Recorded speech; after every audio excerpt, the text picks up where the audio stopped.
ಹಾಗಿದ್ರೆ ಈಗ ಬಾಡಿಗೆ ತಾಯಿ ಅಂತ ಒಬ್ರನ್ನ ಸೆಲೆಕ್ಟ್ ಮಾಡ್ತೀವಲ್ಲ, ಸೊ ಅವರಿಗೆ ಏನು ಅರ್ಹತೆ ಇರಬೇಕು, ಯಾರನ್ನ ಸೆಲೆಕ್ಟ್ ಮಾಡ್ತಾರೆ?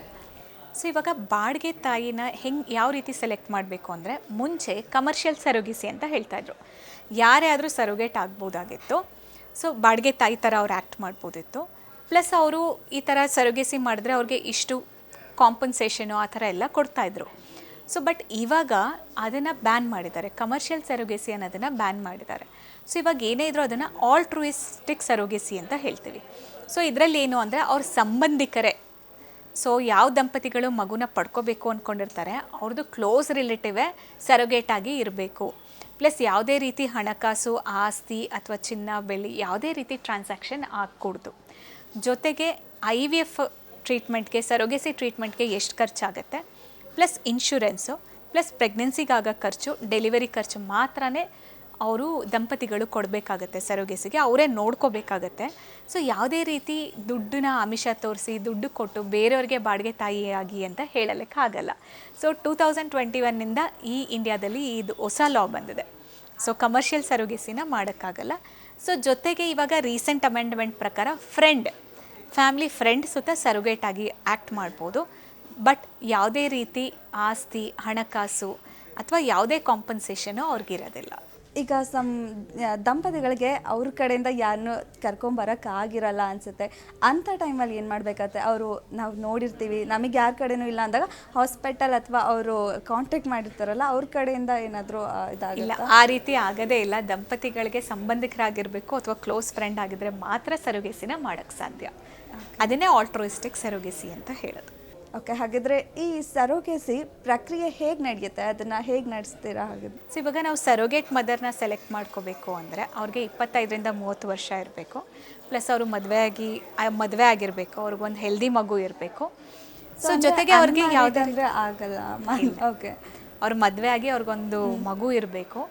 ಪ್ಲಸ್ ಅವ್ರಿಗೆ ಯಾವುದೇ ರೀತಿ ಮೆಡಿಕಲ್ ಪ್ರಾಬ್ಲಮ್ಸ್ ಇರಬಾರ್ದು. ಜೊತೆಗೆ ಯಾವುದೇ ಕಂಡೀಷನ್ ಅವ್ರು ಪ್ರೆಗ್ನೆಂಟ್ ಆದರೆ ಅವ್ರ ಜೀವಕ್ಕೆ ತೊಂದರೆ ಆಗುತ್ತೆ ಅನ್ನೋ ಕಂಡೀಷನ್ಸು ಯಾವುದೂ ಇರಬಾರ್ದು. ಅವ್ರು ತುಂಬ ಆರೋಗ್ಯವಾಗಿರಬೇಕು. ಸೊ ಆ ಥರದವ್ರನ್ನ ಸರೋಗೇಟ್ ಮದರ್ ಅಂತ ನಾವು ಸೆಲೆಕ್ಟ್ ಮಾಡ್ಬೋದು.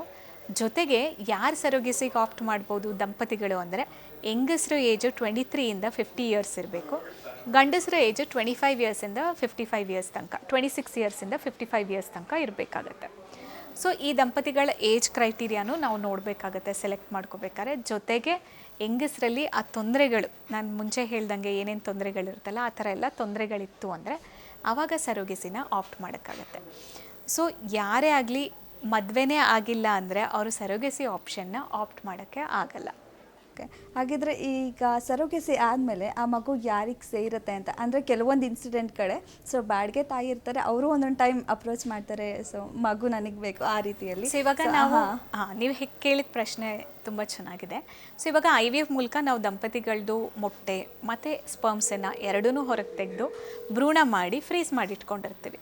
ಸೊ ನಾವು ಬಾಡಿಗೆ ತಾಯಿನ ಸೆಲೆಕ್ಟ್ ಮಾಡ್ಕೊಂಡ್ಮೇಲೆ ಅವ್ರ ಗರ್ಭಕೋಶದ ಲೈನಿಂಗ್ ಎಲ್ಲ ಚೆನ್ನಾಗಿ ಡೆವಲಪ್ ಮಾಡಿಸಿ ಆ ಭ್ರೂಣಗಳನ್ನ ಟ್ರಾನ್ಸ್ಫರ್ ಮಾಡ್ತೀವಿ. ಪ್ರೆಗ್ನೆನ್ಸಿ ಪಾಸಿಟಿವ್ ಬಂದಮೇಲೆ ಈ IVF ಖರ್ಚು, ಪ್ರೆಗ್ನೆನ್ಸಿ ಖರ್ಚೆಲ್ಲ ದಂಪತಿಗಳು ನೋಡ್ಕೋತಾರೆ. ಸೊ ಡೆಲಿವರಿ ಆದಮೇಲೆ ಸರೋಗೇಟ್ ಮದರ್ಗೆ ಆ ಮಗು ಮೇಲೆ ಯಾವುದೇ ರೀತಿ ಹಕ್ಕಿರೋದಿಲ್ಲ. ಸೊ ಆ ಮಗುನ ಅವರು ದಂಪತಿಗಳಿಗೆ ವಾಪಸ್ ಕೊಡಬೇಕಾಗತ್ತೆ. ಸೊ ಇದು ಸರೋಗೆಸಿನಲ್ಲಿ ಇರಲ್ಲ ಅದು ಕಂಡೀಷನ್ಸ್. ಓಕೆ, ಜಸ್ಟ್ ನನಗೊಂದು ಕ್ಯೂರಿಯಸ್ ಅಲ್ಲ ಒಂದು ಪ್ರಶ್ನೆ. ಸೊ ಇವಾಗ ಅವ್ರು ಸರೋಗೆಸಿ ಮಾಡಿಸಿರ್ತಾರೆ, ಇನ್ ಕೇಸ್ ಆ ಮಗು ಅವ್ರು ಬೇಡ ಅಂತ ಹೇಳೋಕ್ಕೂ ಆಪ್ಷನ್ ಆಗಲ್ಲ ಅಲ್ವಾ? ಸೊ ಆ ಜೋಡಿ ಇಲ್ಲ ನಮಗೆ ಈಗ ಬೇಡ ಆ ರೀತಿ ಹೇಳೋಕ್ಕೆ ಆಪ್ಷನ್ ಆಗಲ್ಲ. ಅವರು ಸರೋಗೆಸಿನ ಆಪ್ಟ್ ಮಾಡಾದ್ಮೇಲೆ ಆ ಹುಟ್ಟ ಮಗುದು ಏನು ಖರ್ಚು ವೆಚ್ಚ ಅದ್ರ ಭವಿಷ್ಯ ಎಲ್ಲ ದಂಪತಿಗಳ ಕೈಯಲ್ಲೇ ಇರುತ್ತೆ. ಒಂದ್ಸಲ ಸರೋಗೆಸಿ ಆಪ್ಟ್ ಒಂದು ಸರೋಗೆಸಿ ನಾವು ಮಾಡಾದ್ಮೇಲೆ ಆ ಹುಟ್ಟ ಮಗು ಸುತ್ತ ಅವರು ಸರಿಯಾಗಿ ಕೇರ್ ತಗೊಳ್ಳೇಬೇಕು. ಜೊತೆಗೆ ನಾರ್ಮಲಾಗಿ ಹುಟ್ಟಿದ ಮಗುಗೆ ಯಾವ ರೀತಿ ಹಕ್ಕುಗಳಿರುತ್ತೆ ಅದೆಲ್ಲ ಸರೋಗೆಸಿ ಮೂಲಕ ಹುಟ್ಟಿದ ಮಗುಗಳಿಗೂ ಅದೇ ಹಕ್ಕುಗಳನ್ನ ಕಾನೂನು ಕೊಡುತ್ತೆ. ಮೇಡಮ್, ಇನ್ನು ಈಗ ಅನ್ಮ್ಯಾರಿಡ್ ಬಾಯ್ಸ್ ಕೂಡ ಇರ್ತಾರೆ, ಮದುವೆ ಆಗದಿರೋ ಗಂಡು ಮಕ್ಕಳು ಕೂಡ, ಅವರು ಈ ರೀತಿ ಯಾರನ್ನಾರು ಅವ್ರ ರಿಲೇಷನ್ ಅಥವಾ ಫ್ರೆಂಡ್ಸ್ ಕರ್ಕೊಂಡೋಗಿ ಸರೋಗೆಸಿ ಮದರ್ ಈ ರೀತಿ ಮಾಡೋ ಆಪ್ಷನ್ಸ್ ಏನಾರು ಇರುತ್ತಾ? ಸೊ ಆ್ಯಕ್ಚುಲಿ ಕಾನೂನುಬದ್ಧವಾಗಿ ಅದು ಆಪ್ಷನ್ ಇಲ್ಲ. ಸೊ ಹೆಂಗಸರಲ್ಲಿ ಮದುವೆ ಆಗಿ ಸೊ ಜೊತೆಗೆ ಅವ್ರಿಗೇನಾದರೂ ಡಿವೋರ್ಸ್ ಆಗಿ ಗಂಡ ತೀರ್ಕೊಂಡಿದ್ರೆ ಅವ್ರು ಮಾತ್ರ ಸರೋಗೆಸಿಗೆ ಆಪ್ಷನ್ ಇರುತ್ತೆ ಹೊರತು.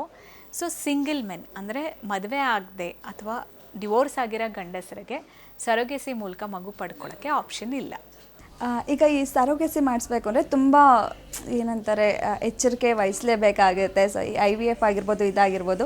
ಸೊ ಹಾಗಾಗಿ ಅವ್ರು ಏನೆಲ್ಲ ಎಚ್ಚರಿಕೆಯನ್ನು ವಹಿಸ್ಬೇಕಾಗಿರುತ್ತೆ?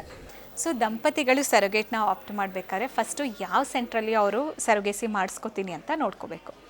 ಆ ಸೆಂಟರ್ಡು ART ಲೈಸೆನ್ಸ್ ಇದೆಯಾ, ಲೆವೆಲ್ 3 ಲೈಸೆನ್ಸ್ ಅದರಲ್ಲಿ ಇದೆಯಾ, ಮತ್ತು ಎಲ್ಲ ಫೆಸಿಲಿಟಿ ಅಲ್ಲೇ ಆಗುತ್ತಾ, ಎಲ್ಲ ಟೆಸ್ಟ್ಗಳು, ಎಂಬ್ರಿಯೋ ಟ್ರಾನ್ಸ್ಫರು, ಎಗ್ ಪಿಕಪ್ಪಿಂದ ಹಿಡಿದು ಎಲ್ಲ ಅಲ್ಲೇ ಆಗುತ್ತಾ, ಜೊತೆಗೆ ಅಲ್ಲಿ ಟ್ರಾನ್ಸ್ಪರೆನ್ಸಿ ಇದೆಯಾ, ಮತ್ತು ಖರ್ಚು ವೆಚ್ಚ ಎಲ್ಲ ನೀಟಾಗಿ ಎಕ್ಸ್ಪ್ಲೇನ್ ಮಾಡ್ತಾ ಇದ್ದಾರೆ, ಮತ್ತು ಸರೋಗೇಟ್ಗೆ ಏನೇ ಪ್ರಾಬ್ಲಮ್ ಆದರೂ ಅಲ್ಲಿ ಅವರು ಮ್ಯಾನೇಜ್ ಮಾಡೋಂಥ ಕೆಪಾಸಿಟಿ ಇದೆಯಾ, ಡೆಲಿವರಿ ಆಪ್ಷನ್ಸ್ ಎಲ್ಲಿದೆ, ಮತ್ತು ಹುಟ್ಟ ಮಗುನೇನಾದರೂ ಪ್ರೀಟಮ್ ಆಗಿ ಹುಟ್ಟಿದ್ರೆ ಅದಕ್ಕೆ NICU ಫೆಸಿಲಿಟೀಸ್ ಎಲ್ಲ ಇದೆಯಾ, ಇವನ್ನೆಲ್ಲ ಯೋಚನೆ ಮಾಡಿಕೊಂಡು ಅವರು ಡಿಸಿಷನ್ಸ್ ತೊಗೋಬೇಕಾಗತ್ತೆ. ಪ್ಲಸ್ ಯಾರೇ ಆದ್ರೂ qualified doctor plus registered ART ಕ್ಲಿನಿಕ್ಸಲ್ಲಿ ಸರೋಗೆಸಿ ಮಾಡಿಸ್ಕೋಬೇಕಾಗತ್ತೆ.